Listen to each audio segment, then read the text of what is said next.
Tu es en train de te lancer dans la photo et la vidéo, ou alors tu es déjà lancé mais tu te poses des questions par rapport à ta niche et tu te dis le mariage ça a l'air pas mal quand même. Eh ben tu sais quoi, je vais t'expliquer dans cette vidéo mes vérités sur le métier de photographe ou de vidéaste dans le milieu du mariage, mais on en parle juste après ça. Hello et bienvenue sur ma chaîne. Si tu ne me connais pas, moi c'est Jonathan et je suis photographe et vidéaste. Je fais du mariage depuis maintenant plusieurs années et je vis de cette activité. Si tu désires également en vivre, sache que je prépare une formation incroyable qui t'accompagnera pas à pas vers cette voie. Donc si ça t'intéresse, n'hésite pas à passer par le lien en description de cette vidéo pour me laisser ton adresse mail afin que je puisse te prévenir de la sortie de cette formation. Et si tu désires encore plus de contenu, abonne-toi à cette chaîne, j'en aurai plein pour toi. Et aujourd'hui, je te parle des vérités concernant ce métier de photographe ou de vidéaste de mariage. Des sujets un peu chauds ou tout simplement méconnus. Et on commence avec la première vérité qui choque énormément de photographes ou de vidéastes débutants. Tu vas passer beaucoup plus de temps devant ton ordinateur que derrière ton appareil photo. Bah oui, en fait, quand tu y penses, tu vas shooter très peu comparé à toute la gestion d'entreprise que tu auras à faire. Donc tu vas passer plus de temps chez toi à actualiser ton site internet, à écrire des articles de blog, à rédiger des offres, faire ta comptabilité et j'en passe, que de réellement être sur le terrain à shooter et à tenter des choses créatives ou artistiques avec ton boîtier. Un mariage, c'est beaucoup de travail en amont et la partie gestion d'entreprise, c'est très chronophage. Si tu n'es pas prêt ou pas prête à ça et que tu penses que tu vas vivre sur la route avec ton boîtier, tu risques honnêtement d'être réellement très déçu ou déçu. Et je te parle même pas de la post-production, que ce soit en photo ou en vidéo, qui est juste colossale. Deuxième vérité, si tu veux tenir toute une saison de mariage à enchaîner toutes les semaines des prestations, tu dois absolument être préparé physiquement. Une saison de mariage, c'est long et c'est un métier super physique. Tu vas enchaîner 12-13 heures, voire plus de prestations. Tu dois toujours être à l'affût, toujours l'œil avisé, toujours concentré et tu vas passer énormément de temps debout pour ensuite passer énormément de temps assis devant ton écran. Donc au final, physiquement, c'est vraiment très prenant. Moi, quand je rentre d'une journée de mariage, j'ai vraiment du mal à dormir tellement j'ai mal aux pieds et aux jambes. Mais aussi parce que je suis encore dans l'action. J'ai été trop attentif, en fait, trop longtemps et c'est difficile de reprendre le mode juste normal, calme-toi coco quoi. Quand tu retouches tes photos ou que tu montes une vidéo, là, en fait, tu vas passer trop de temps assis et tu vas avoir des douleurs dans le bas du dos. Enfin bref, donc si tu n'es pas préparé, si tu ne te prépares pas et préparer ton corps à ta saison, et ton corps, il va vraiment passer un mauvais moment. Donc vraiment, prépare-toi physiquement avec du sport et une alimentation équilibrée et prends soin de ton sommeil. Le sommeil, c'est tellement important. Tu risques également de le remarquer après un certain temps, et ce sera ma troisième vérité, le mariage, c'est quand même assez répétitif. Alors oui, les couples ne sont pas les mêmes, les familles non plus. Au final, voilà, tu vas voir que tu vas souvent shooter dans les mêmes endroits, dans les mêmes domaines. Le déroulé au final des journées se ressemble aussi beaucoup. Les animations également. Moi, je suis certain que si un représentant de l'État n'est pas là à la mairie ou à la maison communale, je suis capable de marier le couple parce qu'à force d'entendre le petit discours, etc., franchement, je connais toutes les répliques et tous les textes de loi, quoi. Et quand tu enchaînes des saisons avec entre 10 et 25 mariages, je peux te dire que tu trouveras le mariage répétitif. Après, c'est à toi de voir si tu es vite lassé ou non, si tu vois aussi beaucoup trop de gros points positifs dans le mariage pour compenser justement cette répétition si elle te dérange.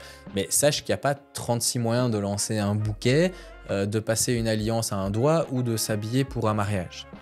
Quatrième vérité, sur une journée de mariage, on va te faire 15 000 remarques et questionner ton métier.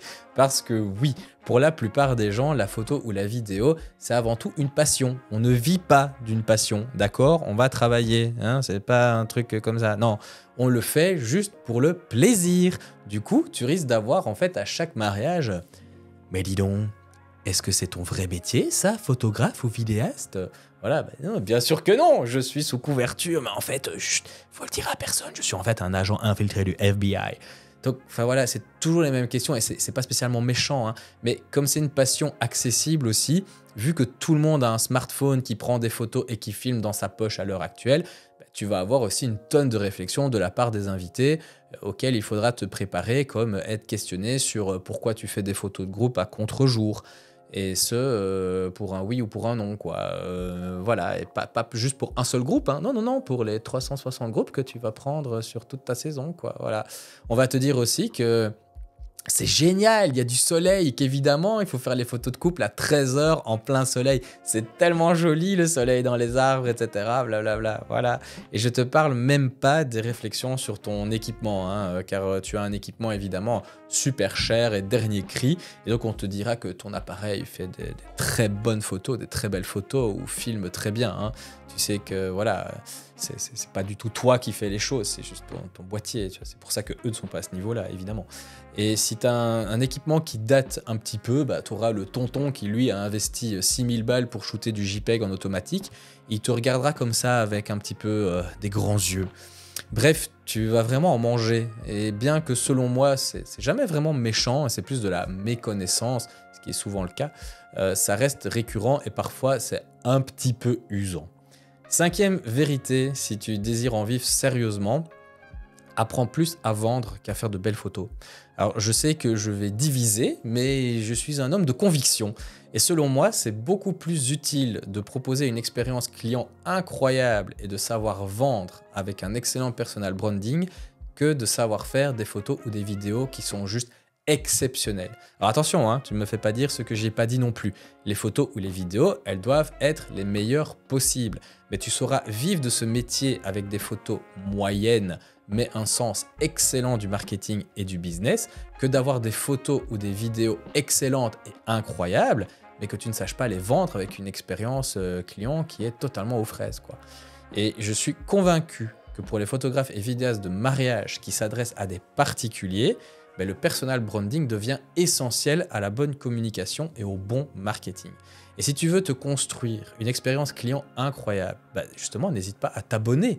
L'expérience client, c'est la vie et je t'en parle dans quasiment toutes mes vidéos. Alors, je fais juste une petite parenthèse sur cette vidéo pour te prévenir que j'ai mis en vente une mini-formation dans laquelle tu pourras améliorer ton expérience client.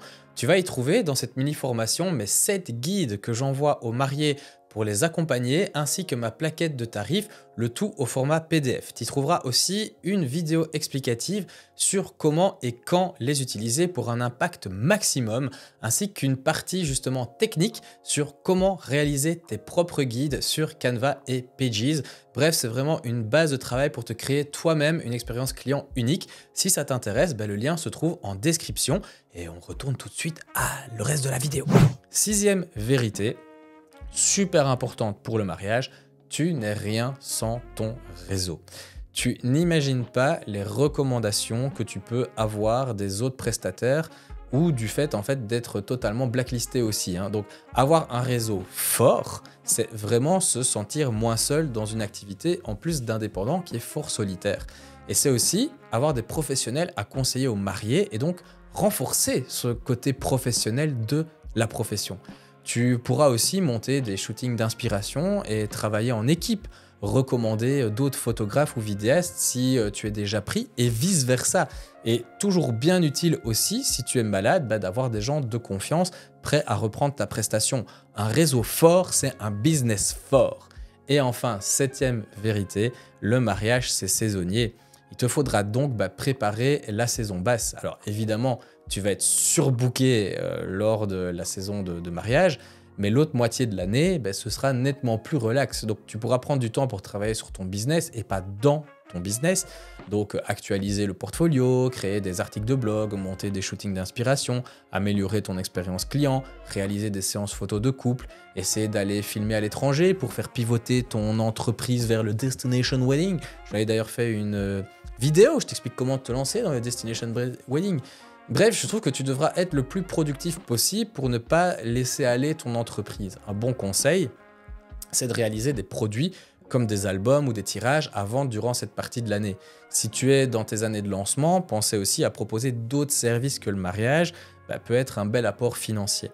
8e vérité, parfois et souvent au début, tu risques d'être traité comme de la merde. Certaines personnes sont tellement stressées le jour de leur mariage que tu risques parfois de t'en prendre, mais vraiment, mais plein la tronche. Je te passe les détails aussi des invités lors de la soirée qui ont bu quelques verres de trop, du couple qui a oublié de te prévoir en fait un repas alors que c'était indiqué dans ton contrat, du DJ de la semaine dernière qui refuse d'éteindre les lasers parce que c'est trop joli et qui met des points verts sur la tronche d'absolument tout le monde et qui refuse d'appuyer sur un petit bouton, du fait que tu dois parfois manger dans une pièce sans lumière à l'arrière de la salle, sans oublier les exigences au final les plus farfelues de la mariée qui t'envoie 40 photos issues de magazine Vogue le jour avant le mariage en te disant qu'elle veut ça le lendemain. Et ce n'est pas spécialement dû au mariage en fait, mais plus au fait qu'il y a du monde et que le vivre ensemble est en totale disparition au final pour l'individu roi, quoi. Mais voilà, parfois c'est pas facile. 9e vérité, la plus importante, peu importe ce qu'on peut te dire, la prestation photo et vidéo est la plus importante de la journée. Wink, wink. Le traiteur, il peut faire le meilleur plat du monde, il finira dans les toilettes. La robe, elle sera mise qu'une seule fois, normalement. Les fleurs, elles vont faner, mais les photos et les vidéos, elles seront toujours là pour que tout le monde se rappelle de l'ambiance, des couleurs, des émotions de la journée. Et c'est avec cette vérité que je te quitte, mais pas pour longtemps, car tu peux me retrouver sur une de ces 2 vidéos-là. À tout de suite sur ces vidéos. Salut!